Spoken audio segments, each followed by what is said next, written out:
So if you've been following my channel for any amount of time, you know that I went on a trip to Branson, Missouri a few weeks ago. And I kind of want to go over what I took in my bag, my photo bag, with me on that trip. Kind of go over what worked, what didn't work, and kind of my new philosophy moving forward. So my new philosophy is moving forward is going to be versatility is the absolute king. And never take an item that only has one sole purpose unless it is dominant in whatever it does. And what I mean by that is, like, you know, if you're going down to the beach, you want to take an action camera because it'll be dominant in those that type of environment. If you're just going to be walking around filming stuff as you go along, maybe the Pocket 3 might be the best choice because it'll be dominant for taking those types of videos. But if you're not going to be using something that's ultra versatile, just leave it at home unless it's dominant in whatever function it does. But to start off, we're going to talk about this bag here. Oh my gosh, I have bought so many backpacks over the past few weeks, but I think this is the last one that I'm going to buy. The last one I'm going to buy, hopefully. And this is the Nomadic Luma. I'm not going to go into a full review of this bag right now, but the reason I like it is because it's fairly small, but it holds a lot of gear. It's light. The bag itself is pretty light. It's thin across this ways, and it has an opening right here for extra stuff. It's a flex space, if you will, and I can move this up and down with whatever I need. So if I want more camera gear, I can move it up a little bit, put more camera gear on the bottom. If I want more room for like hoodies and sweatshirts and things like that, I can move it down a little bit and fit whatever I need else right in the top of this. So that's what I like about it, and it's just simple. I can open the whole thing up, and whoever needs to check it can check whatever they need to check super fast. So that's why I went with this bag, and it stands up on its own most of the time. If you don't have a laptop or an iPad in it, it'll stand up on its own, no problem at all. Now we can kind of get into what I actually took with me on my trip, okay?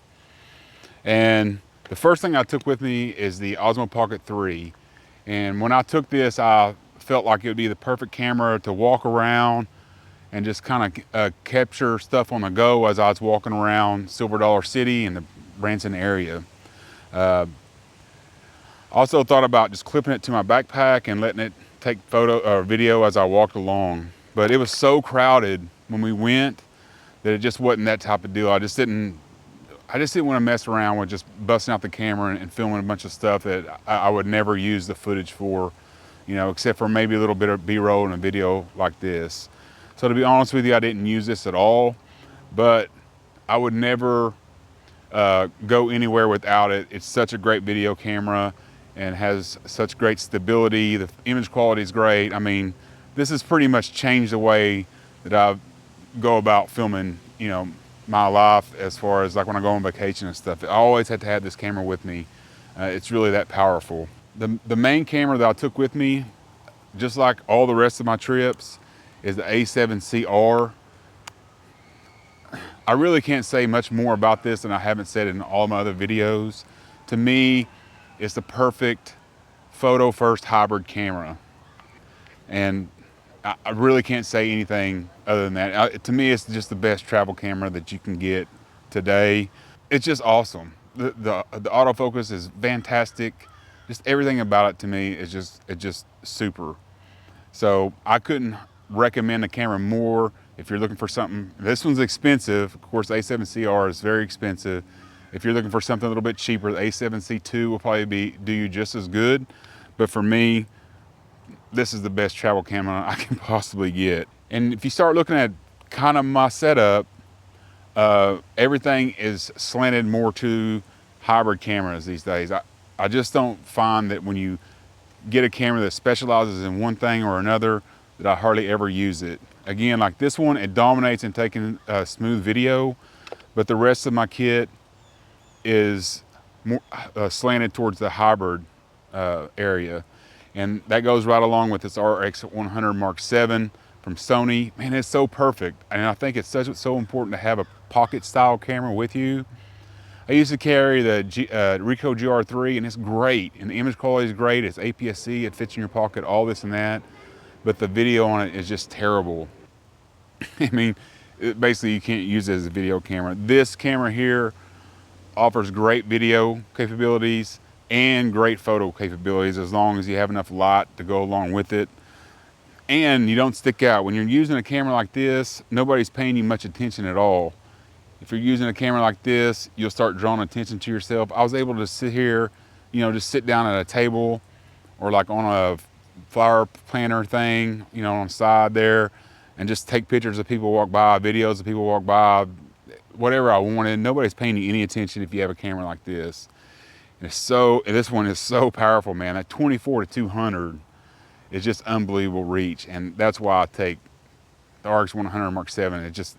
It has become a staple in my bag. Audio solutions, I took this microphone here just because it's so small and light. It fits right into my bag, super easy. Never even used it one time. So we can go ahead and talk about the end of my bag, and that's lenses. And what I decided on this trip is to, from now on, when I go traveling, if I go to an amusement park or anything like that, I'm just going to take zoom lenses, because I took this 21.8 with me, carried it around all over everywhere, never used it one time, sorry to say. Yeah, you're always like, well, what if it's low light? What if you need something extra wide? Blah, blah, blah, all that. Never used it one time, mainly because I don't like changing lenses. It's such a pain to set everything down, you know, when there's like, you know, a crowd of people around, everybody's in a hurry, you're go, go, go. And you're like, oh, hold on, I want to change to the 21.8. No, you don't have time for all that. So for me, the easiest solution is to get one good zoom lens that you like and just rock that the whole trip. And for me, it is easily the 24 to 70 2.8 from Sony. I know that lens is hella expensive, and there's cheaper versions out there, but the compact size and the lightweight nature of the new Sony 2.8 lens is just perfect for me.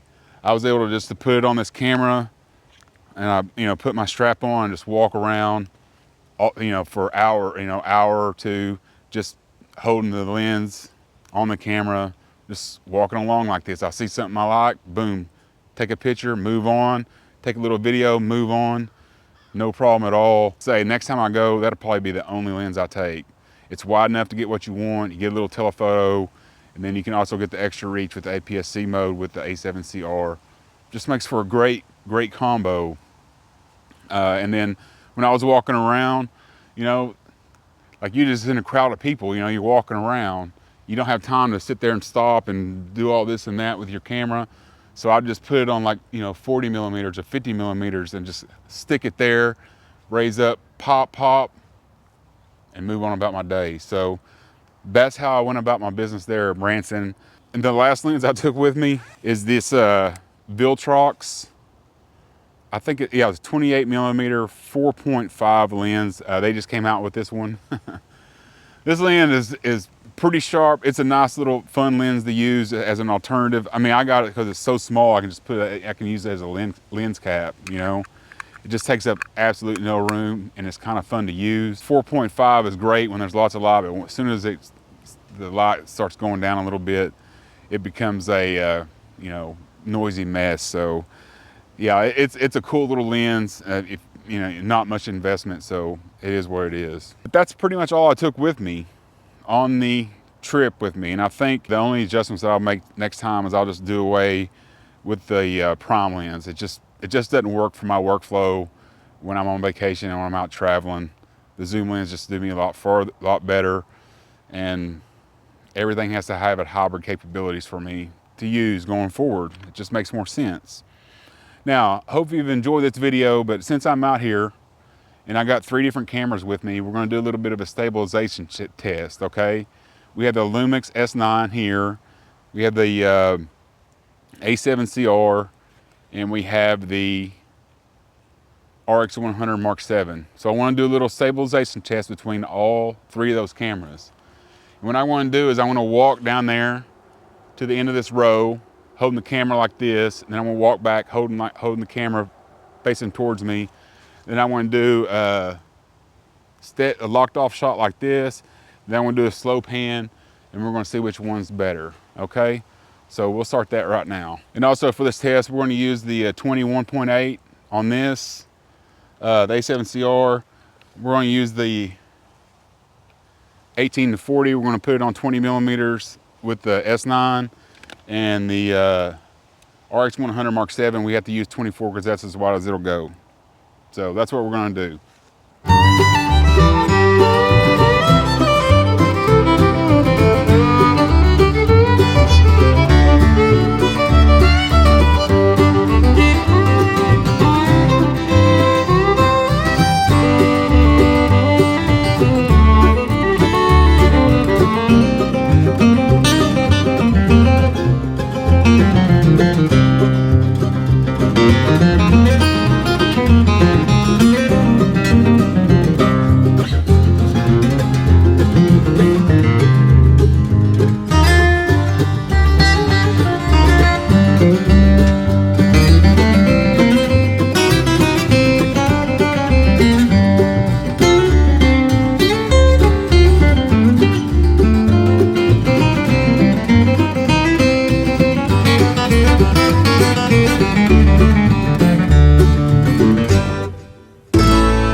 All right, so let me know what you think of my bag setup. What would you change? What would you add? Let me know what you think. Also, you can let me know what you thought of the stabilization chest. I'm sure the S9 will come out on top, but how much better is it than the Sony camera with active stabilization on? I don't know, we're gonna figure all that out as we go along here. If you watch my video, part 1 of the Lumix S9, I was really red, I was really red, and I couldn't figure out why. It was user error. I'd stacked my Phantom LUT on top of standard profile. That's what happened. User error, but then again, getting the LUTs in here has been an issue, and I'll go over that on another video. We'll talk about that some other time. But so anyway, let me know what you think about the video today and what we got going on today. Drop a comment down in the comment section. If you've enjoyed the video, make sure you hit the like button. If you want to see more content like this, go ahead and subscribe. Thanks for watching, and we'll see you on the next one.